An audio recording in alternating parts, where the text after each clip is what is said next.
Well, hey folks, it's your old pal King Waspinator. Welcome back to Total Party Skills. Be sure to hit like and subscribe. Today, we'll be talking about City of Angels. It's among the last phases of the old classic White Wolf World of Darkness in terms of city settings. It was the one city setting put out for Demon the Fallen.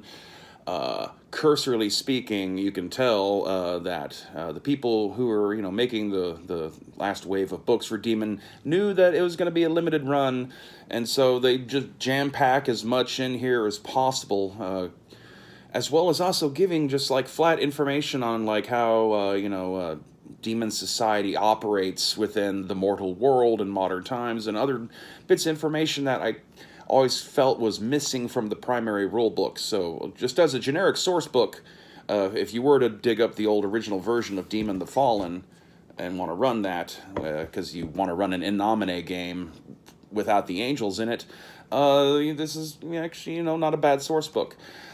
Speaking generally, though, comparing it to the various, LA by Nights, Montreal by Night, Rage Across Appalachia, all that kind of stuff, all the various, World of Darkness setting books, whether it be for a city or little region, good lord, this might be the darkest one of them all. And that's even including stuff like, what was that Wraith one they did about the Shoal, which is like describing, the shadow world for Wraith in the areas where, World War II atrocities had occurred, which generated a lot of controversy at the time that it had come out.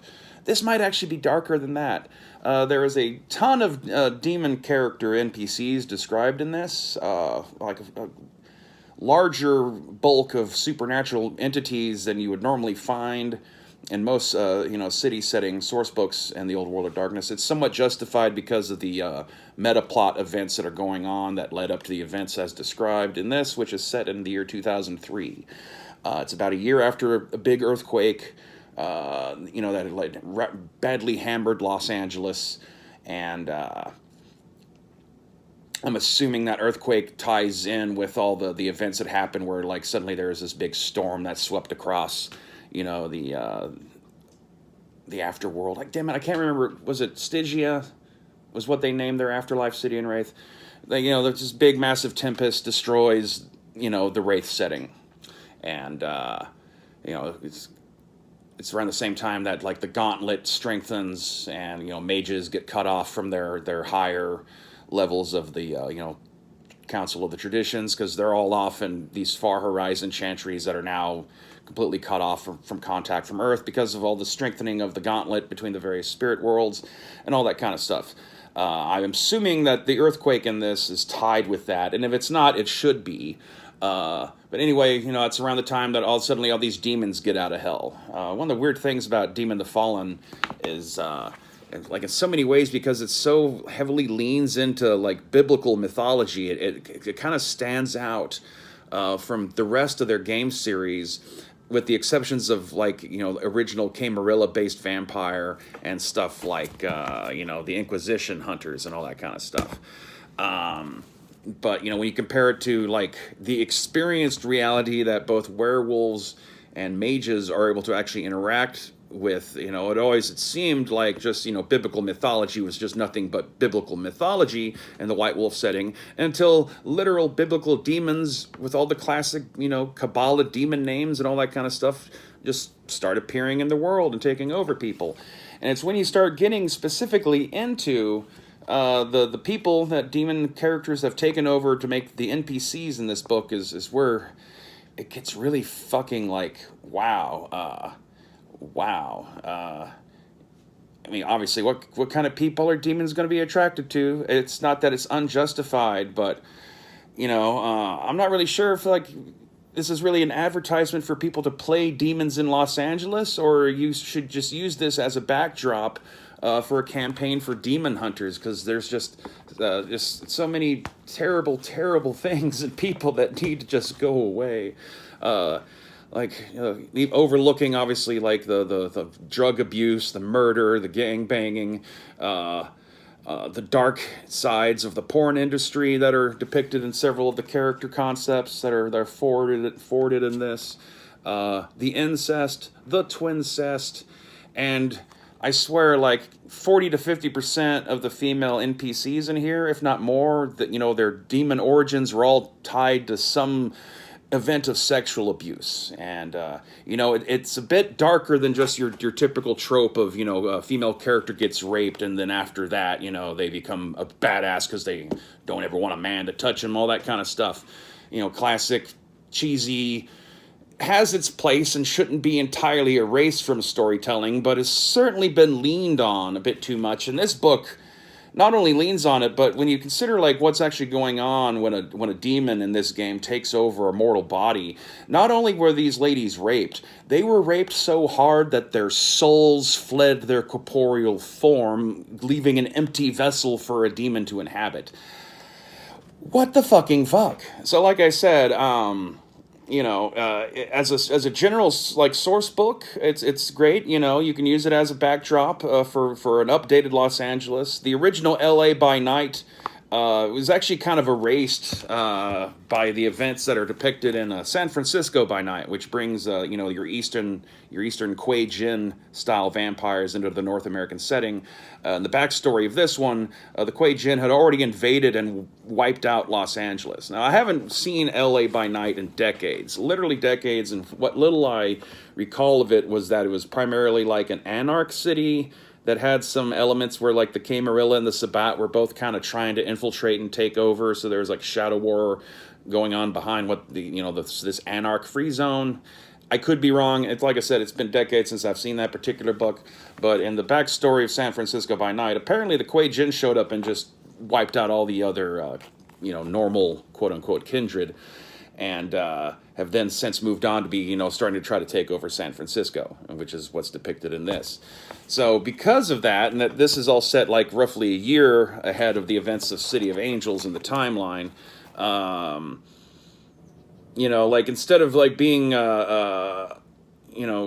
demons versus kindred vampires, it could be an excuse, a bunch of NPCs for Kuei Jin Eastern vampires to go up against, because they just finally secured this city. It's supposed to be like their secure base that they're using to then strike into San Francisco to take over San Francisco from the Camarilla Ventru. But then all of a sudden, like all these other super powerful demon entities start showing up, and the Kuei Jin, like, are they Akuma? Are they somehow related to the Yama Kings? That whole paradigm aspect to how the White Wolf games are separated. In many ways, Mage is actually really the keystone of all the World of Darkness games to understand kind of what's going on, because that's the game that kind of lays out the idea that belief shapes reality. And so that's why you can have vampires descended from Cain, from the Bible, in the same universe that you have this extremely paganistic werewolf society that traces itself back for tens of thousands of years and directly interacts with all these primal forces and spirit form and all that kind of stuff that obviously doesn't jibe with a biblical depiction of reality.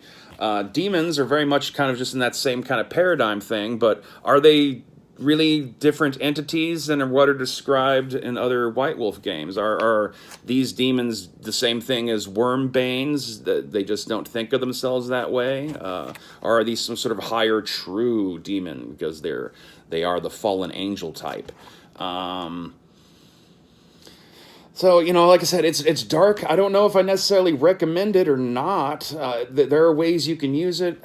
As I say, like, it's fucked up to a point where, like, I don't really see like that it's all that attractive as something for people to play in, as in, like, these, like, you're all going to feel really bad about yourself for allying yourself with any of the NPCs in this game and doing anything to solve any of their agendas. Plus, then there's all the weird shit about, like, that Lucifer is actually in the city and all this other kind of stuff. And there's a main infernal court, and then there's a shadow blood court that's secretly vying for control already, and a couple of different earthbound factions, and a few things that probably could have been spelled out a bit more clear. Also, the way they organize the NPCs is by demonic house, but I don't think that really does a good job at really, like, mapping out, like, who's with what faction and in what rank very well. You'd have to go through here with some note paper and write out a bunch of lists, then cross-reference them to actually get a better kind of map image of how the people depicted in this actually relate to each other.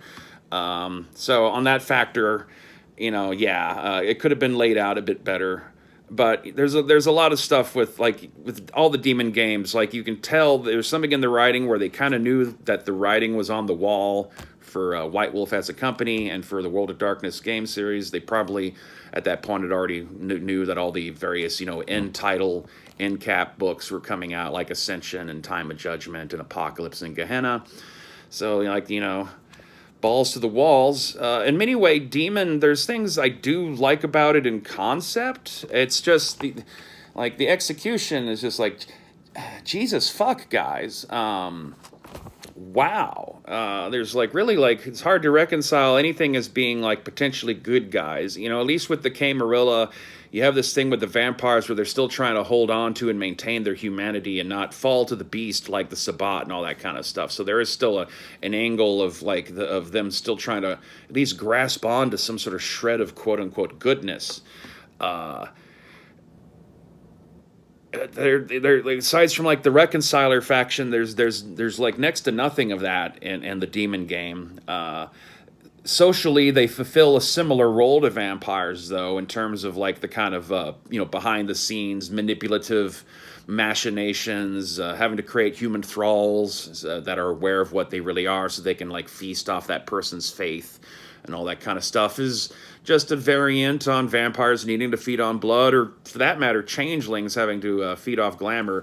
In many ways, Demon is kind of a sweet spot between vampire and changeling.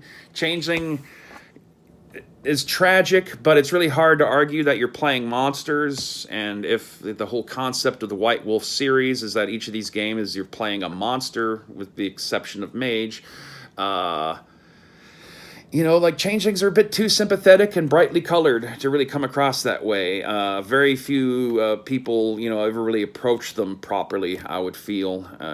In some ways, the one thing that the second version of the World of Darkness, the Chronicle of Darkness era games, really only their version of Changeling, really kind of got across that this is not a brightly colored happy thing at all. This is incredibly sad and dark and kind of twisted in its own way, in this kind of alien abduction, who am I kind of game that Changeling should be. But I don't know, is that really playable in the long term, or is it just natural that people just kind of run it as just the silly fantasy kids game of White Wolf? Demon has a lot of aspects about it that are real similar to how changelings operate, but they're clearly monsters and they're clearly fucked up. But like I said, this game might be better for running a Kindred of the East game where vampires, allied to the vampires in San Francisco, are like I said, trying to take out these guys, or in particular because faith is such a huge component of the whole vibe of Demon. It'd be a good setting for a group of inquisitors to be, hunting down all these terrible, terrible people. So I guess that's about it. It's this little weird relic from the end of the World of Darkness. It's a book that came out after I had kind of given up on role-playing games in my early 20s. So this is my first time reading through it, and wow. I mean, even the stuff I've mentioned, is just kind of just hinting at this is pretty fucked up, guys. So I don't know if that's worth you to check out or not. I don't know. Have a good day. Yeah. Stay waspinated.